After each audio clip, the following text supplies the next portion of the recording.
Okay, so obviously I've gone into doing a custom webcam shape for my streams and content, and not everyone knows how to do this, so I'm going to do a tutorial showing you how to do this. Firstly, I have to say thank you to Booth, twitch.tv/Booth, Bouphe, who showed us how to do it on her stream, but I will now show you how to make your webcam into any shape you want, including, I discovered you can actually do moving images.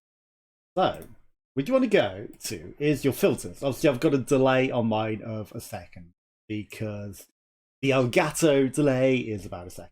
But what you want to do is you go to image mask and blend. Now, I've got it on an alpha mask. You can obviously do different things. So obviously there's multiply, which essentially is the opposite of what you've got.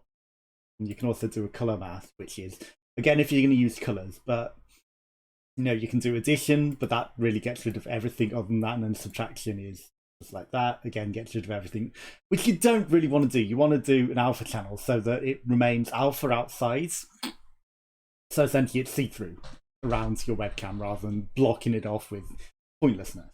Then you go to browse and your portal shape, well, whatever shape you want to do. Booth uses a funky little triangle she drew. I have made this little portal. So where I've got the black is essentially the alpha mask that it uses to go, this is the shape that the webcam will be.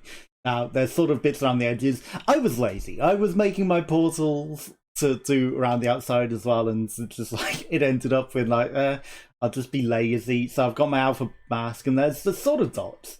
Now, if I'd have been clever, I could have made them all moving black dots around the outside so that it sort of had a grain effect around the outside as well, which would also add some influence to the outer bit that I've got going on as well. So obviously I've got an extra layer, which you will see is an image. Just called image. And that's the portal that's around the outside, because otherwise it would just be like a plain thing. So I've done my own border as well. Now, when it first began, was a bit of a mess. Obviously, this is the 7th iteration of the portal, because I did some messing. You know, I had it with movement at first, and, you know, this is like one of the moving portals. This is the last integration of the background, so obviously you don't get to see a lot of this. You know, a lot of this noise is behind the webcam, but it exists behind the webcam. That is what exists behind the webcam for my portal, and then the webcam covers it up. And that's through iterations of lazy and quick changes to the thing. Like, that's not bad either, but you know, I liked the glowing colours. This is more of what it began with, where I first had one shape, which was just an oval with a lot of noisy colours that I put in. Then I multiplied lots of versions of it and did rotation. And because I did rotation, you know, and it wasn't a circle, it left all of the tips of all of the millions of portals that I've got rotating in every direction at millions of speeds. So, you know, they all rotate at different speeds to try and make it like a interesting effect. And obviously that has like the alpha behind it as well. But it just didn't work like that. And then this is like pretty much the first iteration of the portal.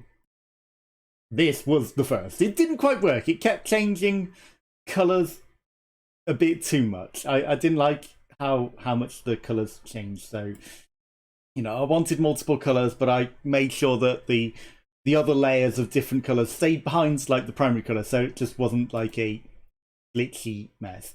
It probably wouldn't look too bad if trimmed down to, you know, what I've got essentially at the end, which is why I've got it going different colours on the outside as well. So, you know, it changes colours, it looks cool, but it's hidden behind the mask.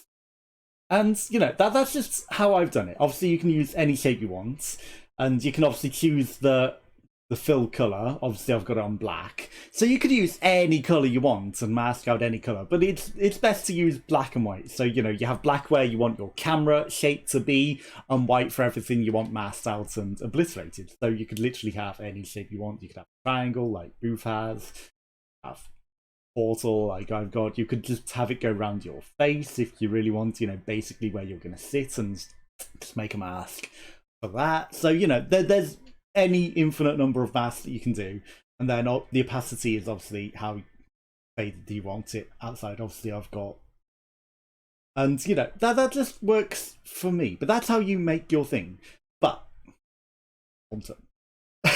I'm also going to show you how I do my audio set. So if I go to the advanced audio properties, it's not necessarily going to show you that much. But right, I've got my computer set up so that my gain on my microphone is 100%. Obviously, I've got the 1 second delay on that to match the camera, the Elgato delay.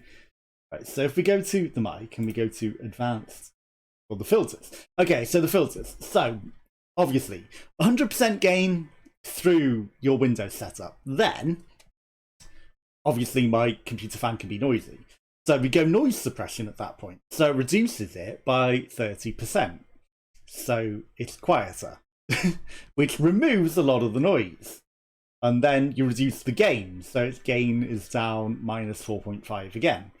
So again, you know, that's reducing, after picking up everything, it reduces a lot of the lower end noise. And then we've got a compressor to make me not peak too much, and also the lower audio is more balanced. So, you know, it compresses everything into a more audible range. Obviously, there's still a bit of range, so it can be a bit quiet. You know, when I'm in depressed mode, it won't be as uber quiet as it can be and has been at times.